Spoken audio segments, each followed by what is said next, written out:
Pizza Hut and Marvel Comics present Creator's Choice Volume 1, featuring the X-Men and starring Stan Lee, Bob Harris, Fabian Nicieza, and Scott Lobdell. 30 years of history. You walk into Martin Goodman's office, you want to come up with the X-Men, you want to publish the book. How'd it come about? Really very strange. We had been creating comics. There was the Spider-Man, there was the Hulk, a few others. And it's very difficult to figure out how a superhero becomes a superhero. You can't keep having characters bitten by a radioactive spider or hit by a gamma ray or zapped by cosmic rays. Then it occurred to me there are such things as mutants. Well, if you could say, and we have, I think, 3 of them right here.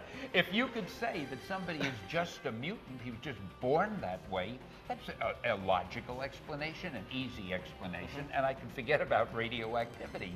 So we thought, let's get a group of super characters who had obtained their powers through mutancy. They were born that way.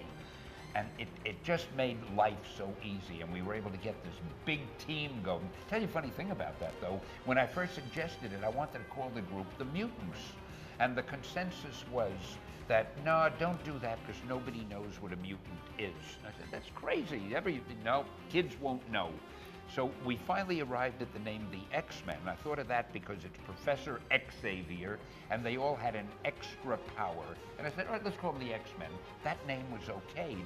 And then it occurred to me, if they don't know what a mutant is, how is anybody going to know what an X-Man is? But I didn't say anything about it. I was glad we had a title, and the rest is history. Stan, do you remember how you came up with? You and Jack came up with some of the original powers and you guys were working on the stuff? powers are always the toughest things to think about because you always want something different. I remembered we had a character called the Human Torch who was very popular, and he was a guy, I mean, it's an everyday occurrence, he could burst in flame and fly. So it occurred to me, why not do the opposite? So that was Iceman, who turned into ice and he used the power of cold. Then it occurred to me, everybody has always wanted to fly. Well, in comics, superheroes usually, like Superman, he just flies. You don't quite know what propels him. I never figured that. But I thought, wouldn't it be fun to have a reason for it? So then we did the Angel, who is now the Archangel. Right. And he just had I loved the way his wings wrapped around him, and he would then wear a suit over them, and nobody knew that he was the Angel. But anyway, he was able to fly. Then it occurred to me that somebody using the power of his eyes would be fun. And of course, we try to make all of our super characters vulnerable or a little tragic in some way. So he was really cursed with this because he had to wear these dark glasses, and if ever he didn't wear, I'm sorry. I'm safe. I've been meaning to do this. So even though it was a blessing, it was a curse. And who were the others? Marvel Girl, that was pretty obvious. She'd use mental powers. And Beast. And the Beast I loved very much because I wanted to go against type with him. He looked like a real bestial guy. So I tried to make him the most articulate and the most erudite of all of them, you know. And I think one thing we've always tried to do at Marvel is go a little bit against type. Having a woman on the team to begin with was different. a radical change. But now the X-Men can have, you know, entire groups of women, and there's hardly a man to be seen for an issue or two, and people like it because they like the characters. Like That's the diversity of the right. characters. The thing that I found fascinating watching the pilot the very first time at home on a Saturday was there was a scene where they had like 4 of the X-women and 2 X-Men characters, and I was thinking, I think it's very fascinating that kids all over America are watching a show that comes out so strongly on the strengths of women as superheroes and stuff. You know, people are willing to accept really strong women characters. Well, the popularity of the female characters. Rogue and That's Storm true. and Jean Grey are 3 of the most popular characters on the team. The X-Men are still one of the only groups that have youngsters, oldsters, girls, boys, men, women of all colors, all sexes, and I think it just works. It wasn't planned that carefully at the beginning, but mainly thanks to guys like you who took it up later on and have made it so much better than it was when it began.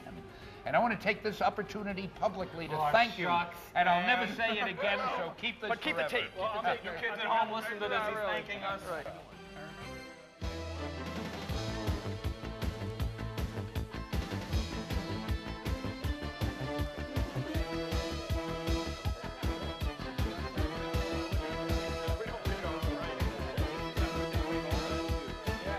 Hey, I have a feeling this is about the X-Men. You think so? I'm very good at deducing.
downtown area was rocked by another outbreak of violence.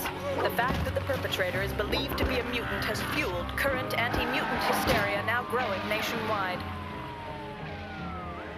Though one witness said only one isolated, big, hairy... She's one of them, Martha. She needs help. But how could you register her with that mutant control agency as if she were some sort of criminal? The agency is